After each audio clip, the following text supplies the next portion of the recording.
झाली का? हा बरोबर. आता काय कर, देव पूजव, देव पूजायचे का? देवाला निवत कर. हा. मी वाघे घेऊन येतो आता आरती करायला. कशाला? आरती करून देवाची. मग अर्धा किलोचा आहे ना. काय वांगे अरे अरे अरे अरे वांगे नाही, वाघे वाघे. ते देवाचे भक्त. हा भतक भतक. हा हा हा. अगं भगत, भगत. हा आता जातून घेऊन येतो. या लवकर घेऊन. आलं समोर वाघोबा दिसतोय बरं का, जाऊन त्याला विचारतो. हो वाघोबा. सदानंदाचा येळकोट, सदानंदाचा येळकोट.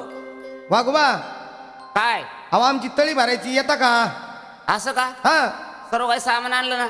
सर्व आणलं. काय काय लागतं सांगा. तुमची तळी उचलायची ना? हा कापड आणलं, कापड आणलं, 4 बांबू, 4 बांबू आणले, तांब्या, तांब्या आणला, खारीक वाटी, सुपारी, सर्व आणलं. सर्व काय आणलं ना? हा नागरीचे पानं, आणले, हळद, कुंकू, गुलाल सर्व आणलं. आणलं ना? मग चालायचं का? चला.